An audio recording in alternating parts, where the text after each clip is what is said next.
At 6 a.m., my brother showed up with his friends. "We're taking your car for the weekend."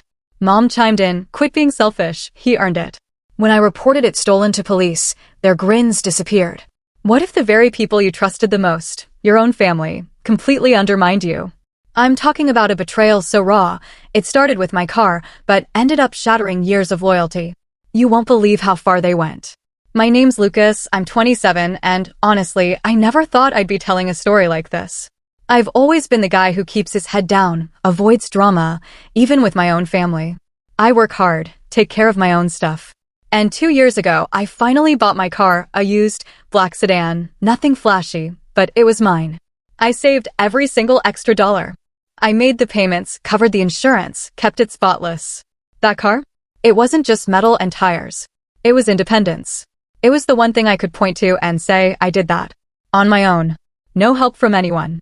Then there's my brother Aaron. He's 22 and couldn't be more different. He was always the golden child. The one who got bailed out after flunking classes, who got a brand new gaming laptop when I was still patching up a secondhand desktop. Every mistake he made? Oh, he's just young, he'll learn. Meanwhile, I was the one told to be responsible, to not cause trouble. I can't remember the last time I got real praise from my parents that wasn't backhanded. Aaron would fail an exam and get pizza night as a cheer-up. I got honor roll in college, and my dad just said, "Don't let it go to your head." For years, I tolerated it. I told myself, it's not worth the energy to fight over every little thing. But everything shifted one Saturday morning at 6 a.m. sharp. I was still half asleep when I heard it, the unmistakable sound of my car engine firing up. My heart lurched. At first, I thought, did I leave the keys out? Am I imagining this? Then I heard laughter. Male voices. My brother's voice, loud and cocky, drifting up through my window. I dragged myself out of bed, threw on a hoodie, and stumbled outside. My heart was pounding. There they were, Aaron and 3 of his buddies in the driveway, piling bags into my car like they were loading up for a road trip. Aaron was in the driver's seat, a smug smirk plastered on his face. "What are you doing?" I demanded, walking straight up to the driver's side. "Relax, bro," he said, leaning back like he owned the place. "We're taking your car for the weekend. Beach trip. You don't need it, right?" He said it so casually, like my car was some community bicycle anyone could just grab. His friends snickered from the back seat. One of them muttered, "Man, you should be grateful. At least your car gets to have some fun." Heat rushed into my chest. "You are not taking my car," I snapped. "Get out. Now." I reached for the door handle. He locked it, still grinning. "Don't be selfish, Lucas," he said. "It's not like you're doing anything important today. Besides, we'll bring it back in one piece." And that's when my mom appeared at the front door. Holding a mug of coffee like this was the most normal thing in the world. "Lucas, stop making a scene," she called out. "He deserves to have some fun. You're always so uptight about that car. It's just for a weekend." I froze. "He deserves it?" I repeated, the casual dismissal in her tone hitting me harder than Aaron's smugness. "I paid for this car. I insure it. I maintain it. He doesn't just get to take it." My mom sighed, shaking her head as if I were the unreasonable one. "You've always been so rigid. Let your brother live a little." Aaron grinned wider, clearly enjoying how Mom had taken his side. His friends laughed again, their voices grating against my nerves. I looked at my mom, then at Aaron, and something shifted inside me.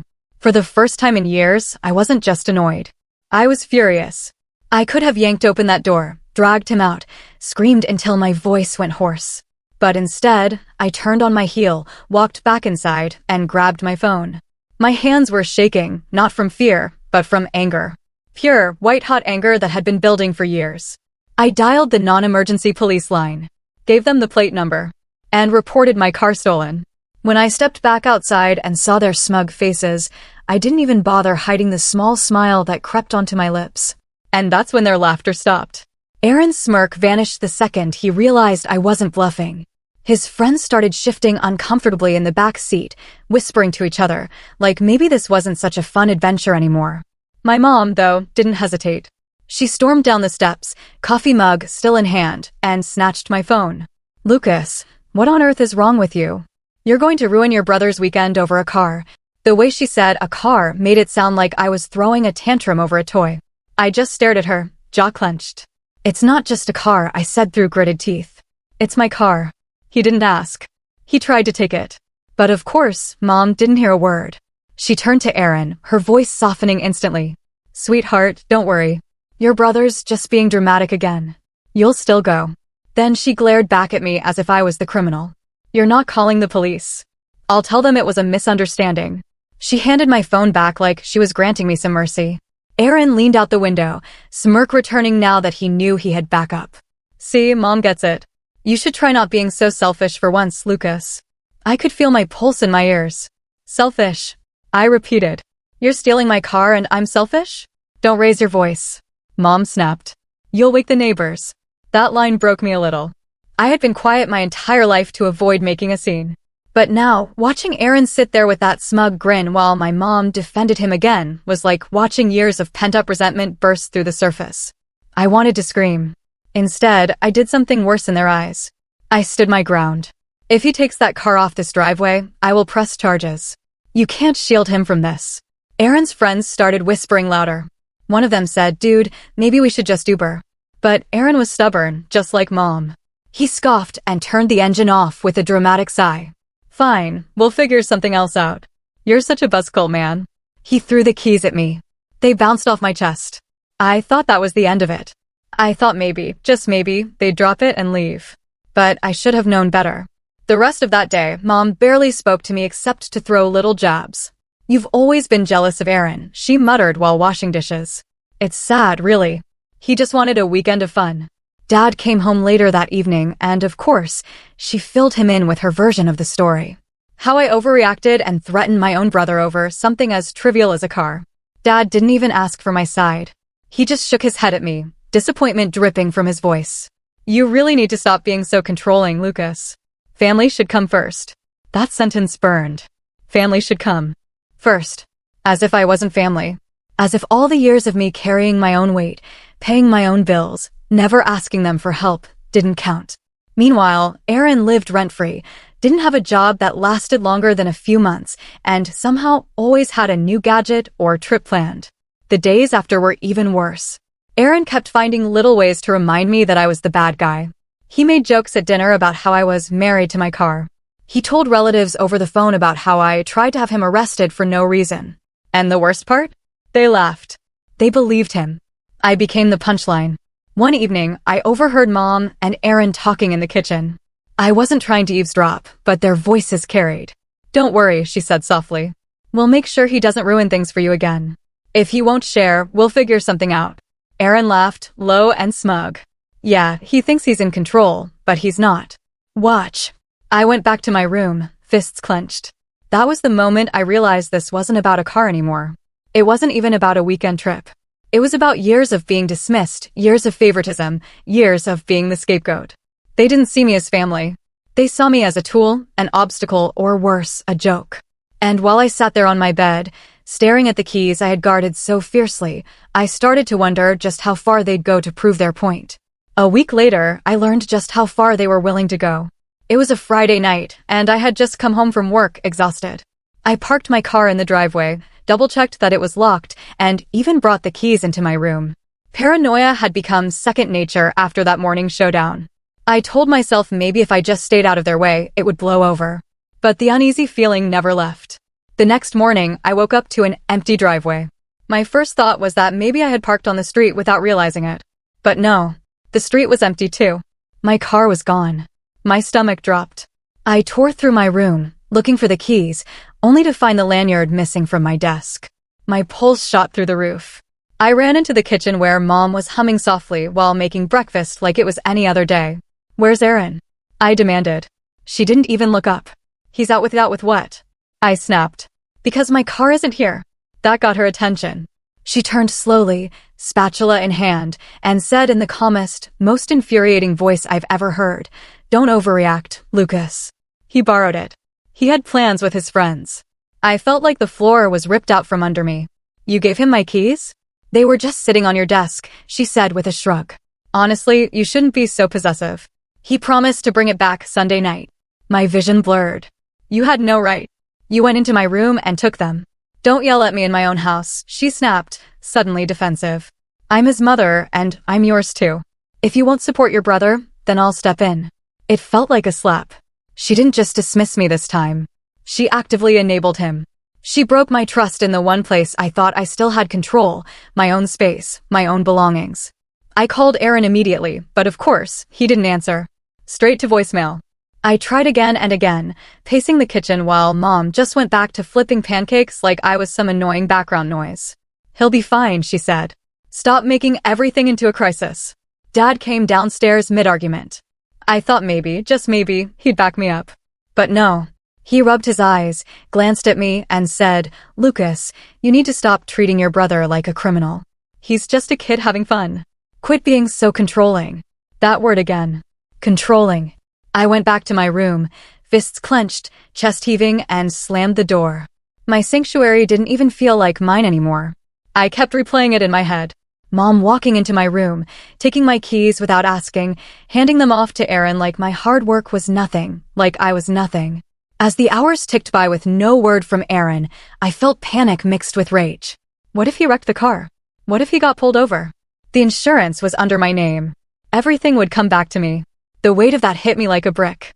Legally, I was responsible for every reckless thing Aaron was about to do. That was the moment something in me cracked.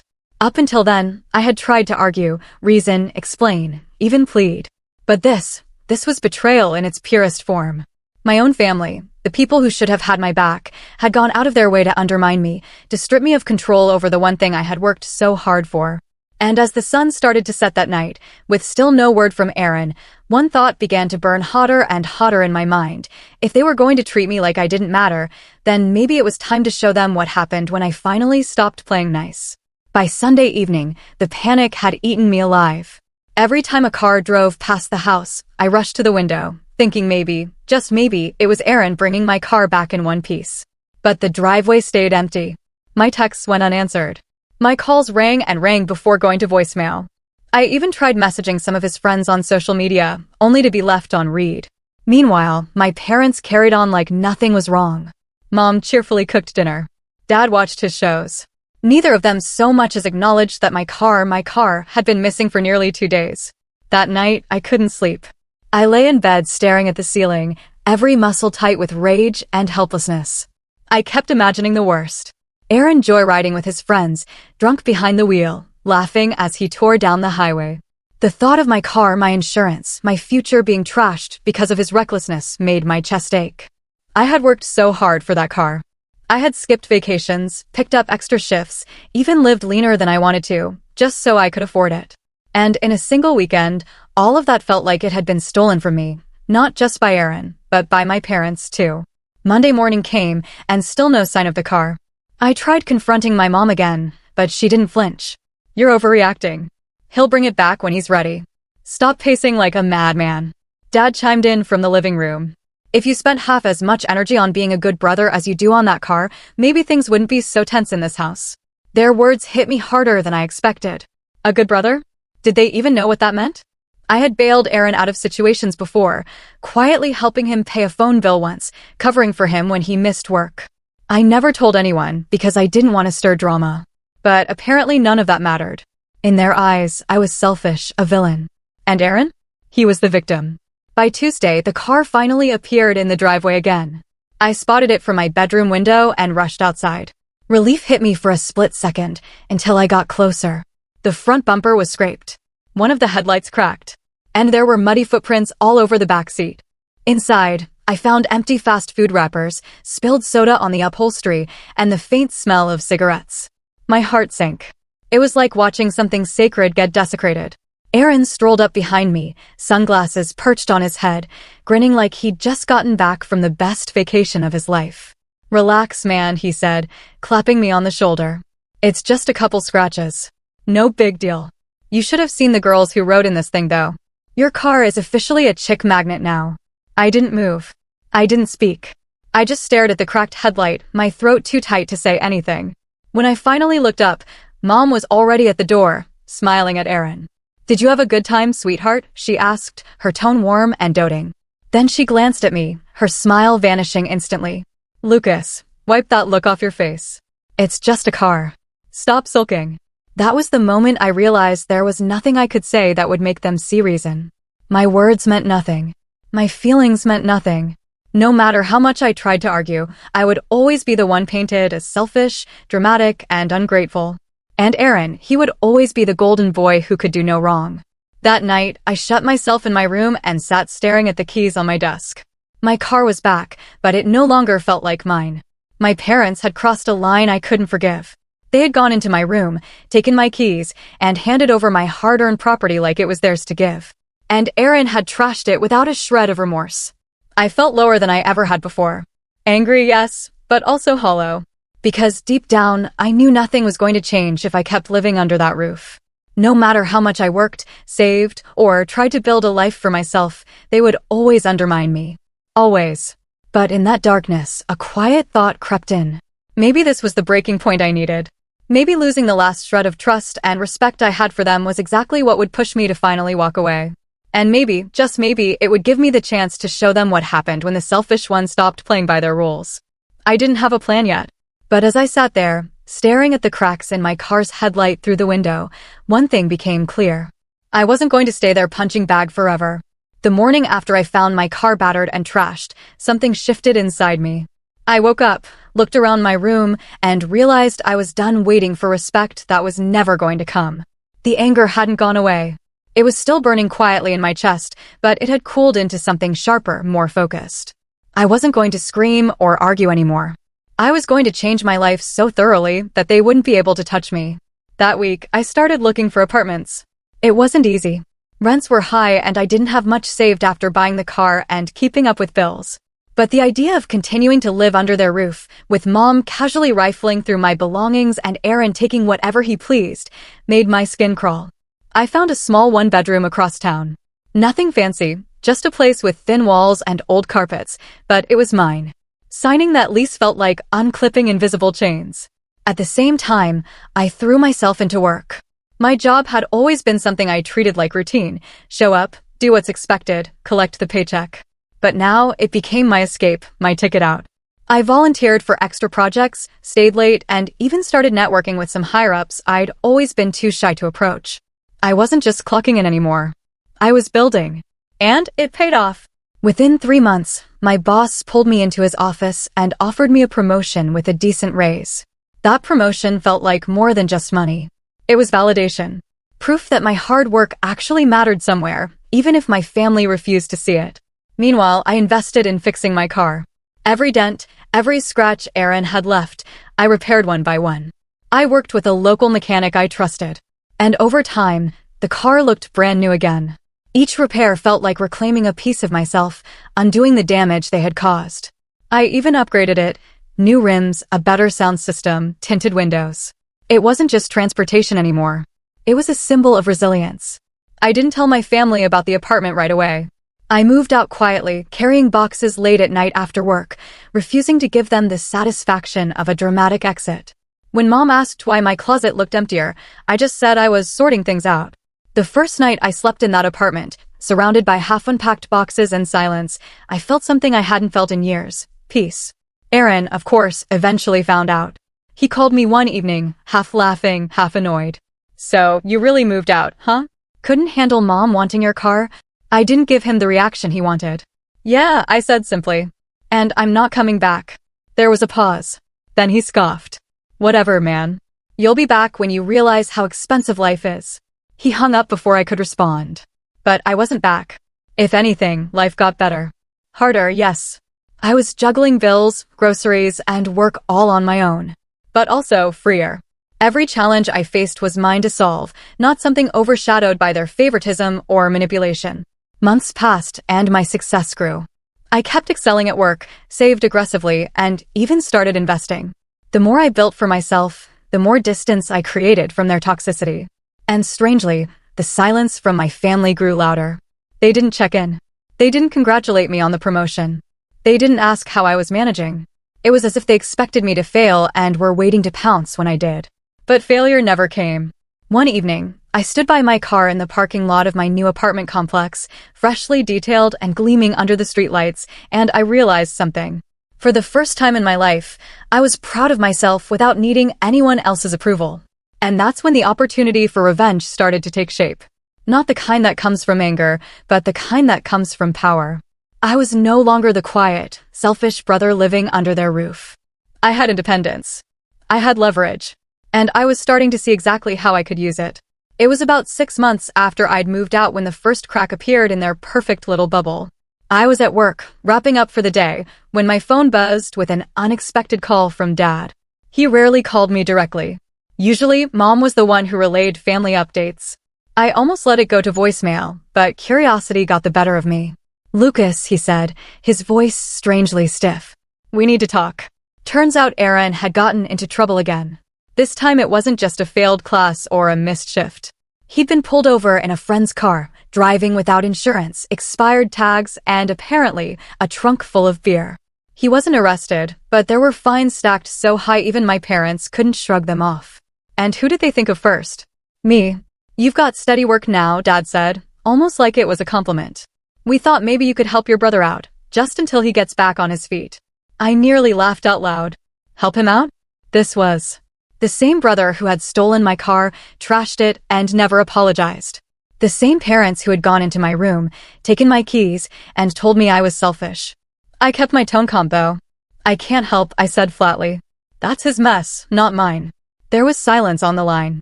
Then Dad muttered, "I'm disappointed in you." The words stung less than they used to. Because here's the thing, by that point, I wasn't the same powerless kid under their roof. I had savings. I had my promotion. I had my own place, my own car, my own life. Their disappointment didn't control me anymore. And that's when it hit me. Their golden boy was finally failing. And for the first time, I was in a position they couldn't ignore. Over the next few weeks, I started piecing things together. Through mutual acquaintances, I learned Aaron wasn't just struggling with fines, he was jobless again. He'd quit his last gig after only 2 months, claiming the boss was out to get him. He was leaning on Mom and Dad more heavily than ever, draining their savings with his constant needs. And yet, when relatives asked how he was doing, Mom still painted him as the hardworking son going through a rough patch. Meanwhile, whispers about me had started to spread in the family. My promotion, my new apartment, the fact that I was managing just fine on my own. It didn't stay hidden for long.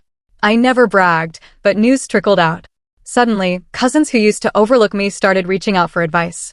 Old friends of my parents mentioned how proud they must be of me. And that attention clearly didn't sit well with Aaron or with Mom. One night, I got a text from Aaron himself. "You think you're better than me now?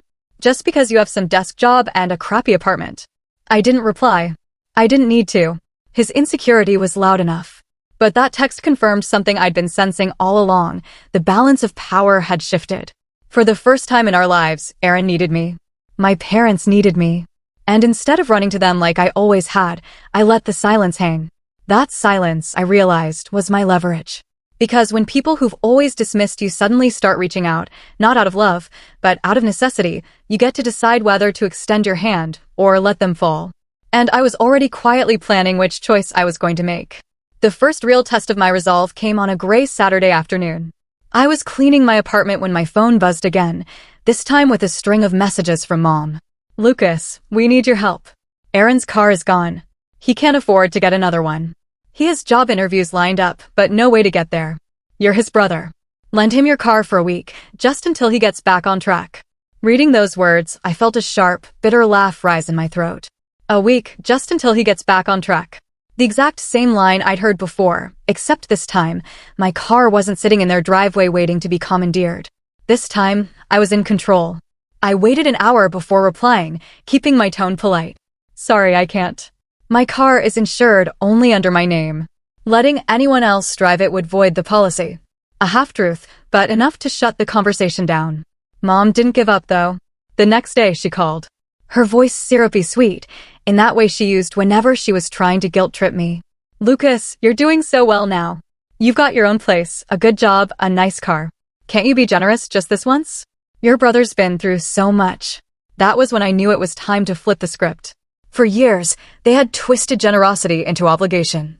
Now I would twist their entitlement into exposure. I told her calmly, "Mom, Aaron already took my car once without permission and wrecked it. I'm not letting that happen again." There was a long pause on the line. Then, sharply, "You don't need to keep bringing that up. That was in the past." I smiled to myself. Funny, because it's not in the past for my insurance records. It's still on file. Every time I renew, I get asked about that incident. It was a bluff, but I knew the silence on the other end meant it landed. For once, she had no comeback. From that moment, I started playing smarter. Whenever Aaron or my parents reached out, I gave them nothing but polite, professional responses, like I was speaking to coworkers, not family. No emotion, no excuses, just clean boundaries. And each time I refused their requests, I made sure to remind them subtly of the choices they had made. Sorry, can't lend money. I'm still paying off repairs from when Aaron borrowed my car. No, I can't co-sign. I learned the hard way about what happens when my name is attached to Aaron's decisions. I'd love to come for dinner, but last time I did, everyone laughed about me being married to my car. I think I'll stay home. Each statement was a mirror, forcing them to see the reflection they'd spent years ignoring. And the beauty of it? Words started spreading. Extended family who once thought I was the selfish one began asking questions. Why was Lucas keeping his distance? Why did he seem so cold whenever Aaron's name came up? I never badmouthed them directly. I didn't need to. I just let the truth sit there, plain and undeniable. The more polite and successful I became, the more their narrative cracked. Aaron couldn't spin me as a villain anymore when I had receipts, promotions, and stability on my side. And then came the final stroke, though I didn't even plan it.